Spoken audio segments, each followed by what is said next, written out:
Donc tu te sens pas du tout française? Je me sens pas trop française, mais en même temps, là, actuellement, je commence à me sentir un peu plus française, justement parce que mon conjoint est français. Et du coup, chez moi, on parle tout le temps, parce qu'on habite ensemble, donc tout le temps, on parle français. Je regarde tout ce qui est les séries, je suis obligée de mettre en français pour lui.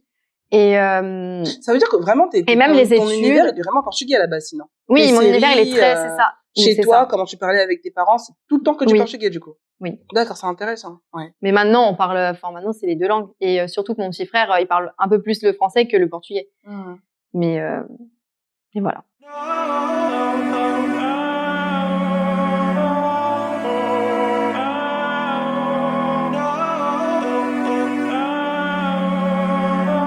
Les Trois Verts, le podcast. Je suis né en France, à Saint-Martin-d'Air. J'ai habité 7 ans en Pologne, donc mes 0 à 7 ans, on va dire, et je suis arrivé après donc en France. Donc là-dessus, j'ai vu.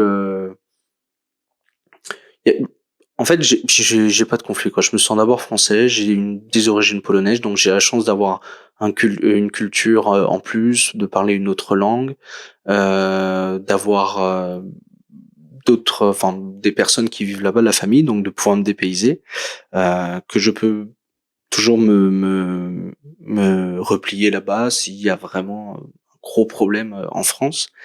Je sais que j'ai une partie de mon enfance qui était en Pologne, donc j'ai vu par exemple des dessins animés en polonais et pas en français comme d'autres personnes.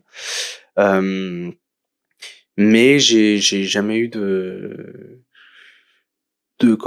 conflit entre les deux, entre la France et la Pologne. Je me sens français, ouais. Pour moi, c'est parce que je suis né en France, en fait. Le fait juste d'être né en France, même si je porte un nom de famille polonais, que mon père est polonais, parce que c'est lui qui vient de là-bas, ma mère est française. Le fait d'être vraiment né, c'est pour moi la première marche, quoi. C'est vraiment la base, quoi. Donc oui, et puis le fait d'avoir en fait, le côté français a toujours été présent, même en habitant en Pologne, on parlait français à la maison, même si on devait parler aussi en polonais. J'ai fait le cours préparatoire maternelle, non, autant pour moi, maternelle en Pologne, et cours préparatoire et début du CE1 en école française, mais en Pologne. Donc, en fin de compte, j'ai toujours eu le français qui a gravité toujours autour de moi, donc toujours le rappel de mes sources et de mes origines. Mais mon père a toujours essayé quand j'étais en primaire, je crois, on avait cours la semaine et le samedi, on devait aller à l'école polonaise parce qu'il voulait quand même qu'on entretienne surtout la langue, tout simplement. Parfois, quand il nous parlait en polonais, j'ai toujours senti une gênance. Pas parce que j'ai honte d'être polonais ou quoi que ce soit, mais de dire non, on a toujours l'habitude de parler en France, c'est une question d'habitude. En français, c'est une question d'habitude. Mais pareil, il mettait la télé le week-end, le dimanche, il mettait des chaînes polonaises. Donc je pense qu'il voulait toujours qu'on garde un fond de polonais pour pas qu'on perde quand même les notions, surtout d'un point de vue vocabulaire. Mais après,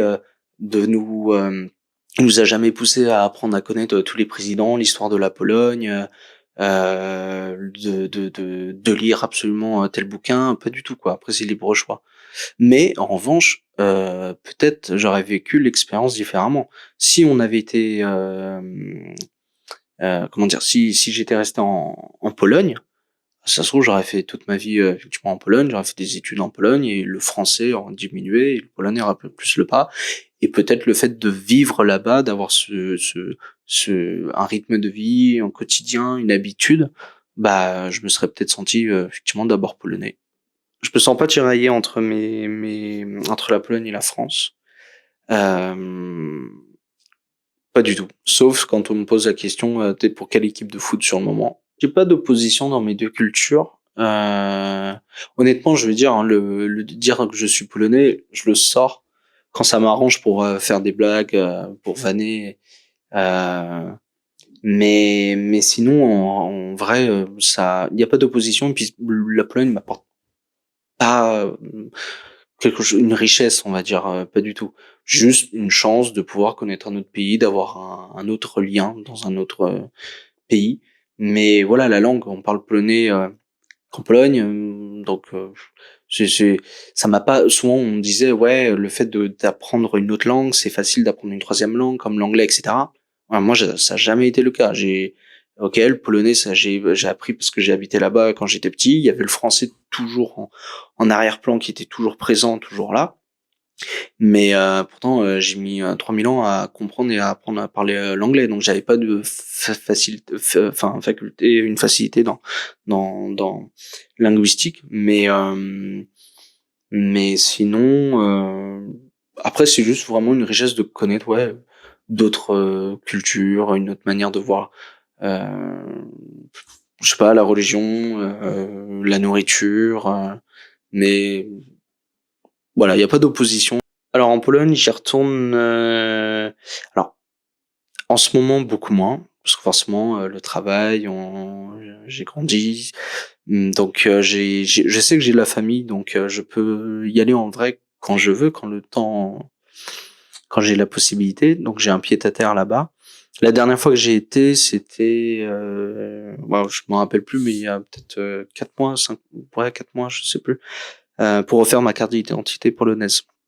Donc du coup j'ai la double nationalité. Ça c'est parce que c'est mon père qui a absolument voulu que je puisse avoir cette double nationalité, que j'ai voilà moi un matricule, que je sois que je sois polonais. J'ai prévu d'y retourner euh, peut-être Noël, c'est pas sûr, donc je planifie. Mais après, quand j'étais petit, on y allait souvent, très souvent, en tout cas avec mes parents. Chaque été, on y allait, et une fois sur deux à Noël, on était là-bas. Donc, pendant très longtemps, ma jeunesse, adolescence, j'ai toujours eu la Pologne qui était vachement présente, quoi. Mais j'ai pensé, juste parce que d'un point de vue, on va dire, sur le financement, on va dire, dans le sens que là-bas, on est encore en zloty. 1 euro, ça fait à peu près 4 zloty. Donc, quelqu'un qui travaille en Pologne mais qui est expatrié, effectivement, il peut mener une belle vie, une vie plutôt sympathique. Mais voilà, honnêtement, je me vois davantage, par exemple, de me dire, ok, là où je travaille, le siège, le groupe, il est principalement à Rennes. Donc, je me verrais davantage d'abord aller à Rennes parce que c'est intéressant d'un point de vue achat, maison, et puis la région, elle est cool, que de me dire, bah, je vais partir en Pologne. Donc,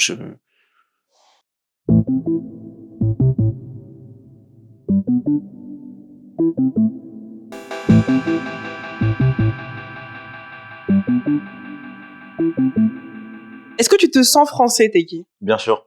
D'accord, à 200%. Non, pas à 200%. Peut-être à 100%, c'est déjà C'est beaucoup. déjà bien. Tu fais pas de différence entre français polynésien et français tout court? Parce que d'après ce que tu me dis, il y a quand même une différence. Alors, il y a une Rien qu'au niveau différence. de la culture, quand tu me dis Voilà. proche de la nature, etc., c'est pas le même mode de vie en tout cas. Exactement. Il y a une différence. Être polynésien, c'est dans le sang. Être français, c'est dans le devoir, c'est dans la vie de tous les jours en fait. Donc oui, mais c'est vrai que c'est deux choses différentes. Je peux pas les associer. En Polynésie, ben t'es chez toi, t'as Donc ici, t'es pas chez toi. Si, je suis chez moi, mais je veux dire, Ouais. j'ai du mal à rencontrer des gens. La Polynésie, c'est très petit. Moi, je viens d'une île où on est 600. D'accord. Pour rencontrer des Marquisiens, bah, c'est compliqué. Il y a que ici, on doit être une trentaine à peu près en France, et c'est quasiment que ma famille. Mais en tout cas, ouais, c'est difficile de rencontrer des gens de chez soi ici. D'accord. Donc c'est pour ça que je dis que bah là-bas, j'ai pas ce souci-là. Mais oui, en France, on mélange plein de pays, et voilà, c'est ce qui fait que bah on se sent différent forcément. Et du coup, t'as été victime de discrimination par rapport à quoi? Ta couleur de peau, par rapport à tes tatouages, j'en sais rien. À quoi? Alors non, plus ma couleur de peau, moi je suis arrivé, je suis arrivé du pays, j'étais très foncé. D'accord. C'est marrant parce que du coup on m'associe à plein de pays. Je suis arrivé à Paris et puis ensuite je suis parti directement à la montagne, et et c'est là où j'ai T'as perdu tes couleurs. voilà, exactement. C'est là où j'ai vraiment rencontré le choc des cultures. Ok. Et pour le coup, c'était très marrant parce que quand j'étais gosse, je le prenais à la rigolade. C'est après, je me suis rendu compte. Je me dis, ah ouais, ok. On me Ok. disait, ouais, toi, t'es de la même couleur que le caca. Pour l'autre partie, bah Ouais. forcément, c'est l'inconnu. Ouais. Après, il y a aussi C'est beaucoup l'ignorance, d'influence, voilà, de papa, de maman. C'est vrai que ces bleds-là, c'est pas souvent réputé pour être de gauche. Et voilà. Quand tu dis c'est bled, tu veux dire France métropolitaine, c'est ça? La Par campagne. exemple, la La campagne. Ah campagne. oui, t'es parti à la campagne en Ouais, fait. la campagne en général. Ok. Même si j'ai vécu beaucoup de temps de ma vie en France, euh, c'est vrai que l'utilité de voter, je l'ai jamais trop ressenti, mais c'est du coup cette ignorance aussi qui fait que bah on peut en être là aujourd'hui. On peut pas encaisser les problèmes de la France plus les problèmes de la Polynésie. D'accord. C'est pour ça qu'ils sont très extérieurs à ça. Nous, on a nos politiciens aussi là-bas qui Ok. sont pas très exemplaires non plus. Et voilà. Ok, donc toi, c'est marrant parce que tu fais bien une distinction entre Polynésie et France. Donc ça veut dire qu'on peut être français et ne pas se sentir français, mais en étant français. Enfin, tu te sens français, tu m'as dit. Mais faire une distinction, en tout cas, entre France et France, quoi. Ouais. Déjà, clairement. le simple fait que ce soit très loin géographiquement de la France telle qu'on la connaît, ça change quelque chose aussi, je crois, non? Ouais, beaucoup. Puis il y a C'est pas du l'histoire tout à de côté, quoi. voilà, il y a l'histoire de la culture, l'histoire des pratiques. C'est ça qui fait aussi cette différence, cette différence-là, c'est que bah tu peux être aux Marquises Oui. et voir un drapeau bleu blanc rouge, c'est pas pour autant que bah en fait tout est différent, tout est différent. Il y a pas de, je donne un exemple, il y a pas de banque chez nous, il y a pas de banque, il y a un seul commerce, c'est une épicerie. Il y a pas d'hôtel, il y a pas de restaurant. Ce qui fait que bah tu perds un petit peu aussi la notion du temps forcément et certaines valeurs, je pense. Je vais prendre un exemple qui parle à tout le monde, c'est quand tu recherches du travail, tu te dois quand même de mettre ta photo. Moi ça va, j'ai un nom qui passe à peu près bien, mais ça va toujours te rappeler que bah forcément il y aura toujours quelqu'un qui pourra avoir une meilleure place que toi sans forcément trop forcer. Et ça me rappelle que oui, il y a des différences forcément. C'est vrai que j'ai toujours pensé à rentrer chez moi, j'ai toute ma famille là-bas, j'ai un business. En France, on a des avantages qu'on aurait nulle part ailleurs. La vie est confortable parce que on va pas forcément on va mettre certaines priorités de côté parce que il y a pas lieu d'être là-bas, quoi. Ce serait vraiment ce que je souhaiterais le plus, de rentrer là-bas. Ok. Mais au vu de ma vie, comment elle avance ici, c'est vrai que c'est compliqué parce qu'on on va dans le sens inverse en fait. En rentrant là-bas, on va clairement dans le sens inverse. On revient vraiment aux bases. Et alors que en étant à Paris, bah voilà, c'est la vie speed life, métro boulot dodo, et c'est un truc bah maintenant à 29, 30 ans, tu peux pas, tu vis que comme ça en vrai. On a l'impression que tu parles un peu d'une vie au ralenti là-bas. C'est pas le même rythme, parce qu'ici, c'est vrai que ça va très très vite, surtout dans la capitale. Et que les gens sont plus insouciants, etc. On a l'impression que tu parles un peu de l'époque préhistorique quand tu parles de là-bas, je sais pas. Ouais. Primitif, c'est ça que tu veux dire? C'est clairement ça. Ouais. C'est clairement ça parce que Donc le fait d'être trop proche de la nature, c'est aussi c'est pas forcément un avantage?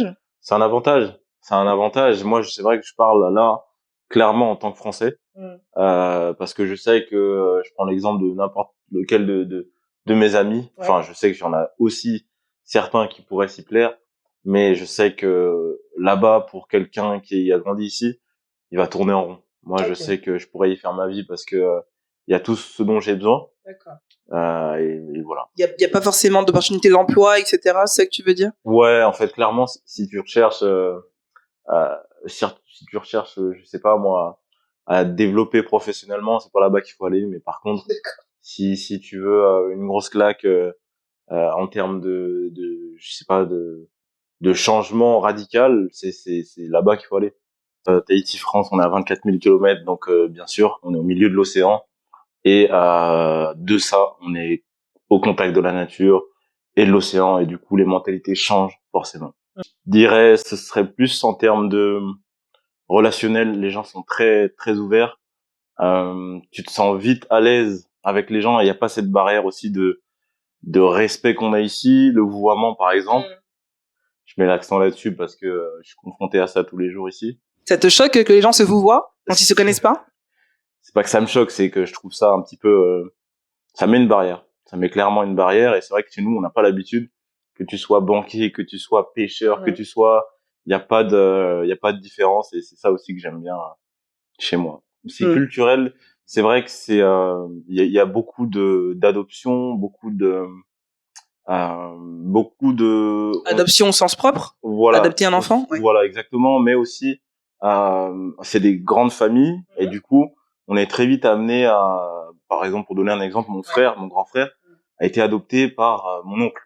D'accord. Mais pourquoi? C'est comme ça, on n'a pas forcément Tu veux dire que les parents ont pas forcément le monopole de leurs enfants, leurs propres enfants? Ouais, en fait, tant que ça reste en fait en Polynésie, ça reste la famille. D'accord. Donc c'est vrai que nous, l'adoption, surtout l'adoption, se fait beaucoup en famille, D'accord. dans la même famille. Après voilà, ça change rien à la place que tu occupes dans une famille, mais voilà.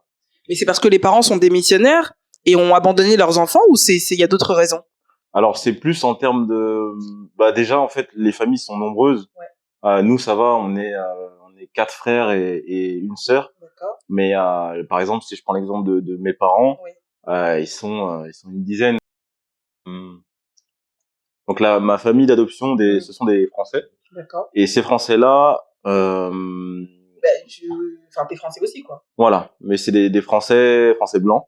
D'accord. En fait, ma grande tante, donc marquisienne, moi je suis marquisien, je suis pas de Tahiti. Marquise, c'est à côté de Tahiti. Ma grande tante marquisienne s'est remariée donc avec un Allemand militaire, parce que forcément il y avait beaucoup de militaires à cette époque-là. Et ce militaire en question, c'est le père de mon père adoptif ici en France. T'as rencontré du coup tes parents biologiques, on va dire, dans l'adolescence. Voilà. Ton père notamment.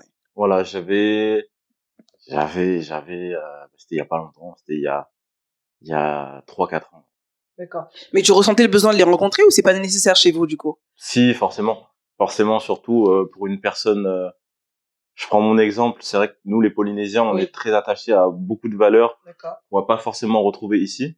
Enfin. En France, tu veux dire métropolitaine. Voilà. Je parle pas des valeurs du respect, tout ça. Ça, c'est partout pareil. Je parle plus de ce rapprochement qu'on a avec la nature. C'est très important pour nous. D'accord. Et voilà, c'est ce qui fait un petit peu ce côté-là chez nous qu'on aime. On aime être près de la mer, de la montagne, de la forêt, enfin bref. Okay. C'est vrai que le béton, on essaie de fuir ça en général.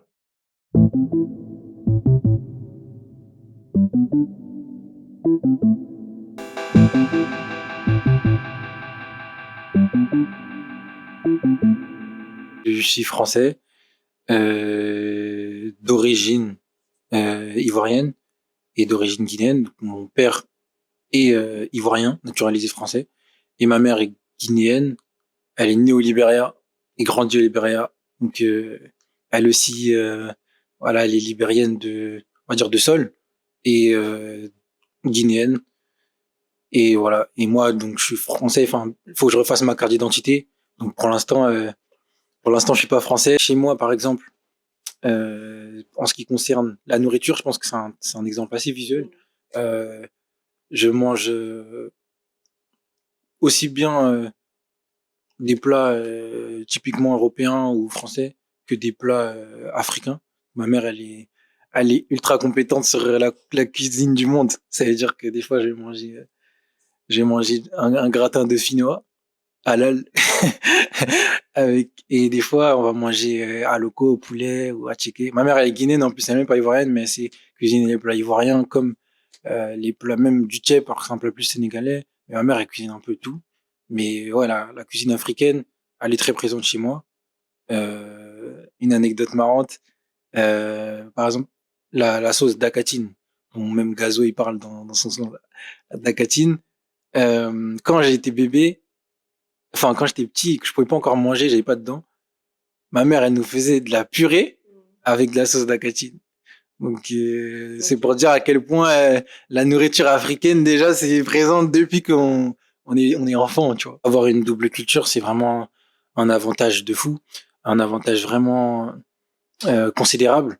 Dans le sens où, par exemple, ma mère, elle est libérienne, donc elle est née, elle a grandi au Libéria, donc elle parle anglais, elle a été éduquée dans une école où on apprend l'anglais, où elle parle anglais, donc elle est anglophone. Et ça a été un plus pour moi.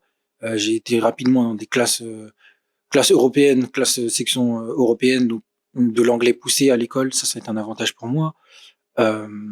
Voilà, même aujourd'hui, j'aime beaucoup apprendre les langues, et je pense que ma mère est responsable de ça, dans le sens où elle parle non seulement français, mais en plus anglais, mais en plus mandingue, et en plus peul, et sans même forcer, genre vraiment c'est quelque chose de naturel.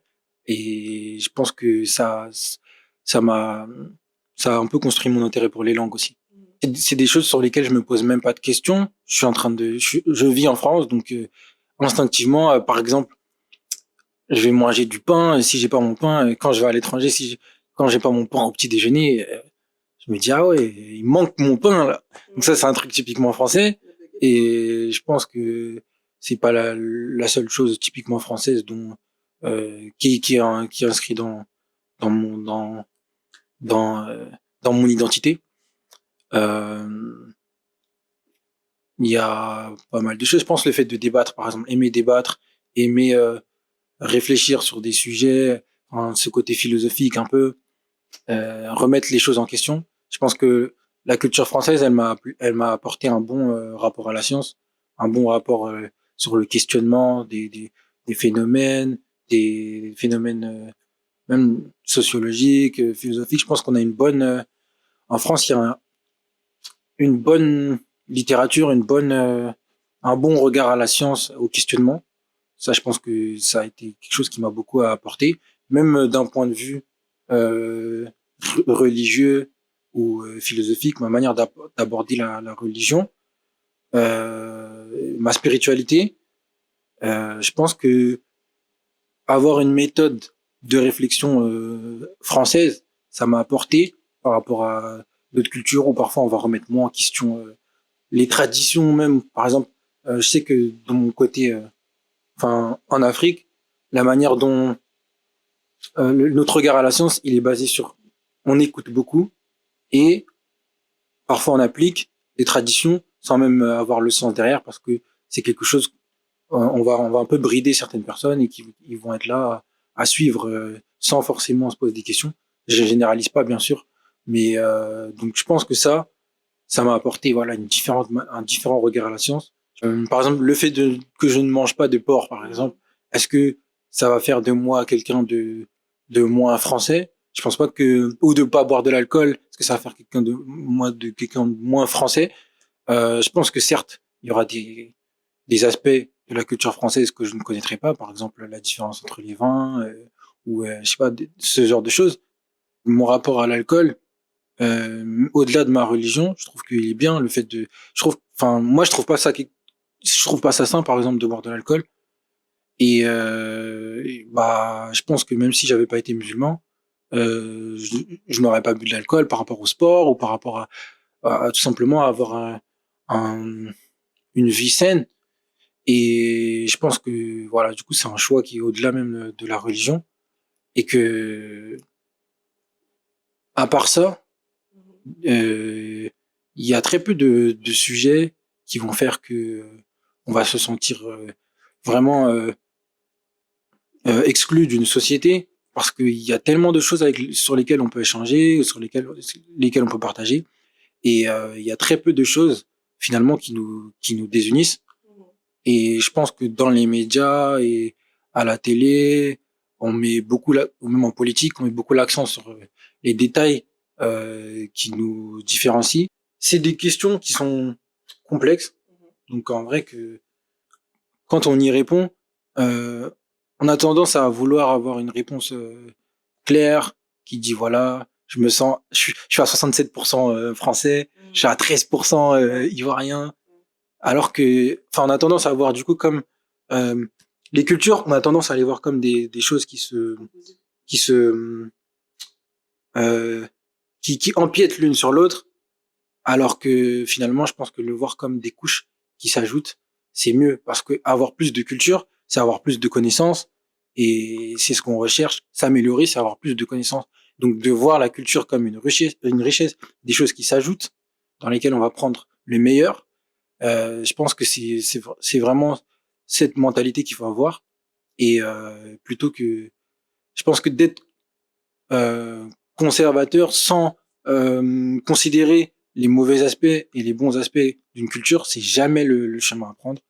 Et que chaque culture doit s'améliorer. Et que on améliore une culture aussi en prenant des autres cultures. On regarde dans telle culture, eux ils font comme ça, pourquoi ils font comme ça? Est-ce que c'est mieux de faire comme ça? Nous aussi on n'a qu'à faire comme ça maintenant vu que c'est mieux. Mais s'ils font quelque chose de pas bien, on va pas non plus le faire. Et si nous on fait quelque chose de pas bien et qu'on trouve qu'il n'est pas bien objectivement, on va pas le garder par fierté. On peut pas garder un mauvais côté par fierté. Et je pense que c'est l'erreur qu'on fait. On veut garder, quand on est conservateur, on veut garder même les mauvais aspects de notre culture. Et je pense qu'il faut éviter ça et s'enrichir et toujours chercher à s'améliorer.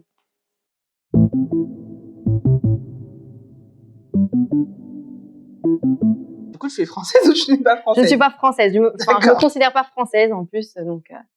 Ok, alors j'allais y venir. Donc, tu ne te sens pas française? Non. Pourquoi? Alors c'est un peu compliqué, mais j'ai toujours eu plus la culture portugaise chez moi. Enfin, avec mes parents, ça a toujours été plus la culture portugaise. J'ai toujours regardé plus des dessins animés tout ce qui était portugais, moins tout ce qui était à la télé française. J'ai plus commencé à regarder la télé française quand j'avais à peu près, on va dire 10 ans, 10, 11 ans. Quand j'étais au collège, je me sentais un peu différente par rapport à mes camarades. Par exemple, moi, j'avais plus cette chose de connaître plus de choses du pays portugais, du Portugal. Alors que par exemple mes camarades ils me parlaient d'un dessin animé ou quelque chose qui s'était passé à la télé, moi je ne savais pas parce que je regardais que la portugaise. La télé portugaise. Voilà. Ok. Donc tu parlais en portugais, tu écrivais en portugais. Oui, portugais. C'est la première langue que j'ai apprise. Jusqu'à quel âge du coup? J'avais non, beaucoup moins. J'étais en maternelle. J'ai fait toujours l'école en France. De toute façon, je suis née en France, donc j'étais obligée de faire l'école en France. Ouais. Mais on va dire en maternelle, je pense. Est-ce que tu te souviens de tes pensées? Non. Est-ce que ça t'arrive de penser en portugais? Ça m'arrive. Et par exemple, quand je suis super énervée, ça m'arrive de penser à tout ce qui est insulte portugais. J'ai plus tendance à insulter en portugais, même avec mon conjoint, pareil. Par contre, sinon, non. J'ai l'impression que j'ai jamais été spécialement acceptée. Par exemple, même avec tout ce qui était mes camarades, toujours on me pointait du doigt en mode il y avait toujours les préjugés et les stéréotypes du style toi ton père il est maçon, toi ta mère elle est femme de ménage. Et une fois j'entendais presque ça à peu près une fois par semaine. Ça me faisait un peu mais bon, après en grandissant ça a été complètement différent. On va dire vers le lycée, j'avais toujours des petites remarques mais beaucoup moins parce que bon après je me laissais pas non plus faire vis-à-vis de ça. Et au final, tu commences à accepter, en fait. Tout ce que tu as à faire, c'est d'accepter et tu t'en fous complètement. Et plusieurs fois, je disais à ma mère, qui d'ailleurs a déjà reçu des remarques un peu déplacées à son travail. Du style, elle travaillait, etc. Et en fait, un jour, elle nous a raconté qu'un collègue à elle lui avait dit, retourne, toi, pourquoi tu retournes pas dans ton pays? Et ma mère, elle a dit, mais en fait, moi, je paye des impôts ici. Enfin, ça fait des années qu'elle travaille ici. Donc bon. Le problème aussi au Portugal, c'est que c'est comme ici, c'est pareil. Si tu vas là-bas, tu te sens pas, t'as pas l'impression d'être là-bas, t'as l'impression d'être l'étrangère. Tu vas souvent au Portugal du coup? Ah oui, depuis que je suis bébé, même.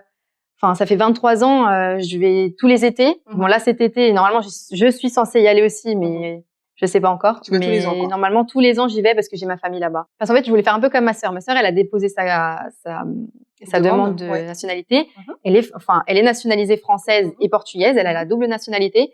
Et moi, ça m'intéressait de faire un peu comme elle. Donc, j'étais partie m'informer. J'étais partie directement au tribunal, au secrétariat, et j'ai demandé les papiers. Et la dame m'a fourni plein de papiers, de documents, tout ce que je devais fournir. Et c'était trop. Je me suis dit, en fait, chaque fois, on me dit, oui, il faudrait que tu fasses ta nationalité, sinon ça peut te porter. Enfin, tu peux avoir des soucis plus tard. Parfois, on me dit même. Donc c'est pas un besoin, c'est que les gens te rappellent qu'il faut que c'est ça. Et du coup, ça me fait peur. Donc je me dis, autant que je le fasse, quoi. Pourquoi ça te fait peur? Je prends l'exemple, quand j'avais mes 18 ans, on m'a dit, si tu veux t'inscrire au permis, tu peux pas. Il faut que tu fasses ta journée d'appel. Donc tu peux pas. Et du coup, j'ai eu super peur. Je me suis dit, moi, je vais avoir mon permis, en fait. Et au final, quand je me suis inscrite, ils m'ont jamais rien demandé à la banque la dernière fois. J'ai ouvert un compte en commun avec mon conjoint. Et la dame m'a dit, vous avez pas la nationalité française. J'ai dit ah non, j'ai juste le droit du sol. Elle me fait non mais vous allez la faire. Et du coup j'ai dû dire oui parce que j'ai eu peur en fait qu'elle me dise en fait on peut pas ouvrir le compte. Je sais pas, j'ai eu peur. Tu te sens plus portugaise que française parce que d'un côté t'es rejetée, enfin tu te sens rejetée ici par rapport à ton identité portugaise et de l'autre t'as aussi la culture, c'est ça? C'est ça. Donc tu te sens pas du tout française. Je me sens pas trop française, mais en même temps, là, actuellement, je commence à me sentir un peu plus française, justement parce que mon conjoint est français. Et du coup, chez moi, on parle tout le temps, parce qu'on habite ensemble, donc tout le temps, on parle français. Je regarde tout ce qui est les séries, je suis obligée de mettre en français pour lui. Et ça veut dire que vraiment et même les ton études. univers est vraiment portugais à la base, sinon. Oui, Tes mon univers, il est séries, très, c'est ça. Chez C'est toi, ça. comment tu parlais avec tes parents, c'est tout le temps que tu Oui. portugais, du coup. Oui. D'accord, c'est intéressant. Ouais. Mais maintenant, on parle, enfin, maintenant, c'est les deux langues. Et surtout que mon petit frère, il parle un peu plus le français que le portugais. Mais voilà. Tu ne peux donc pas voter? Non. Est-ce que ça impacte quelque chose? Est-ce que ça te fait quelque chose? Est-ce que ça a un impact dans ta vie? Oui, parce que en fait, j'aimerais bien voter justement, surtout actuellement, avec tout ce qui se passe. J'aimerais beaucoup j'aimerais énormément voter. Ouais. Et le fait que je ne puisse pas, c'est pour ça que ça me motive en fait à Faire une demande? faire une demande, parce que sinon, je suis tout le temps bloquée comme ça en Donc fait. tu te sens quand même impliquée dans la vie citoyenne? C'est ça. En tant que Là citoyenne actuellement, française. oui, j'ai 23 ans. Avec les études que je fais, ça commence à m'intéresser. Enfin, ça commence à faire un moment que ça m'intéresse et je trouve ça injuste de pas pouvoir voter, donc c'est pour ça. Est-ce que tu te sens tiraillée entre tes deux pays, le Portugal, la France? Est-ce que tu ressens le besoin d'avoir à choisir? Non, mon choix il est déjà fait. C'est-à-dire? C'est le Portugal. Ok. Mais en fait, ce qui est marrant, c'est que Ça rejoint. je ne suis pas née au Portugal. J'y vais vraiment juste pour les C'est vacances. ça qui est Les intéressant. gens, ils peuvent me prendre pour une folle en disant ça, hein, mais c'est juste que j'ai tellement été tout le temps, ça a été le Portugal autour de moi, mes parents tout le temps, culture portugaise, tradition, que automatiquement, c'est que le Portugal en fait. On va dire que ça serait plus le Portugal que la France. Pourquoi? Si j'ai à choisir. Parce que le Portugal, en fait, quand j'y vais, c'est complètement différent. Ici, la preuve, ici, quand je suis ici, c'est que des stress, c'est que des angoisses, c'est que tous les problèmes, tout ce qui est la société qui t'accepte pas. En plus de ça, t'as toujours les gens. Bref, j'ai pas continué sur ça, mais alors que quand t'es au Portugal, c'est autre chose. Enfin, quand j'y suis, c'est complètement différent. J'ai l'impression, je suis plus acceptée peut-être. Je sais pas si c'est ça. C'est plus, c'est un autre environnement, une autre ambiance. En tout cas, tu te sens mieux chez toi. À C'est choisir. Tu te sens plus chez toi là-bas que ici, ouais.